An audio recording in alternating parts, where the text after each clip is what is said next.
चलिए दोस्तों, आज चर्चा करते हैं एक विशेष टॉपिक पर।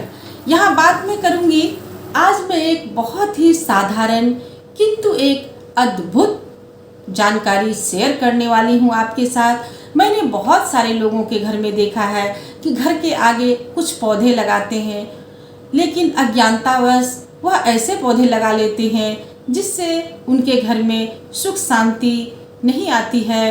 और अब बात करते हैं हम लोग कौन से ऐसे पौधे हैं जिसे हमें अपने घर के सामने नहीं लगाना चाहिए। दोस्तों, मैंने अक्सर लोगों के घर के सामने देखा है कि लोग कैक्टस का पौधा लगा लेते हैं और सोचते हैं कि कैक्टस का पौधा लगा लेंगे तो हमारे घर में बुरी नज़र नहीं लगेगी।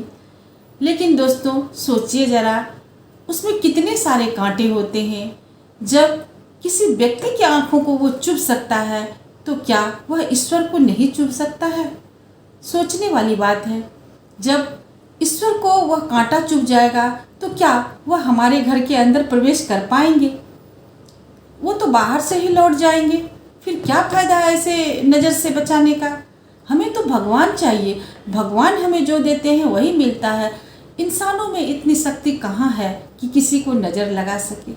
हमें अपने ही कर्म के फल हमें मिलता है। दोस्तों, ऐसी बात नहीं है क्या कांटे लगा लेंगे घर के सामने तो नज़र लगाने वालों की आंखों में कांटे चुभ जाएंगे। हमें तो लगता है हम अपने कर्म को भूलते जा रहे हैं और दरवाजे पर कांटे लगाकर सोचते हैं जो हमारे परिवार में अच्छा हो जाएगा, हम नज़र से बच जाएंगे।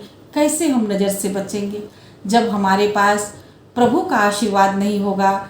हमें कैसे कुछ भी मिल सकता है? दोस्तों, तो हमें इस बात का बिल्कुल विशेष ध्यान रखना है कि अपने घर के सामने में कैक्टस का पौधा नहीं लगाना है।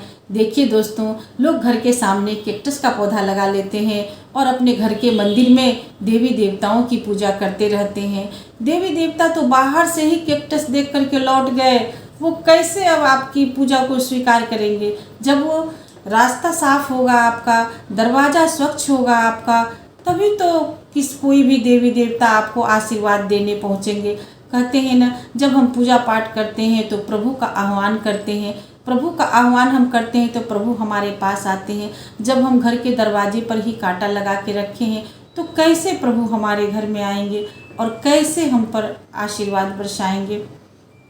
और हम पूजा पाठ करते हैं लेकिन पूजा पाठ का फल प्राप्त करने से वंचित रह जाते हैं। दोस्तों, ध्यान रखें, घर के सामने कैक्टस का पौधा न लगाएं। लगाना ही है तो फूल का पौधा लगाएं जो खुशबू बिखेरे और आपको आशीर्वाद मिले ईश्वर का। कहीं कुछ नहीं है दोस्तों कि किसी में इतनी शक्ति है कि कोई किसी को भी बुरी नज़र लगा सके। हम भयभीत हो जाते हैं इस बात से कि कोई हमें नज़र लगा दिया, और जब भयभीत हो जाते हैं तो हमें किसी काम में मन नहीं लगता है। इस दुविधा को मन से निकालें। कहीं किसी का नज़र नहीं लगता है, हमें खुद का नज़र लगता है। सिर्फ और सिर्फ खुद का ही नज़र लगता है और हम अपना कर्म करने से भूलने लगते हैं। कर्म को भूलते जाते हैं तो विपत्ति हमारे पास आने लगती है। जब हम कर्म करते जाएंगे तो विपत्ति अपने आप पीछे हटती जाएगी। शास्त्रों में निहित है दोस्तों, कोई भी कांटेदार पौधा जिसमें से दूध निकलता हो हमारे अपने घर में नहीं लगाना चाहिए। दूध निकलता हुआ कांटेदार पौधा नकारात्मक शक्तियों का संग्रह करती है।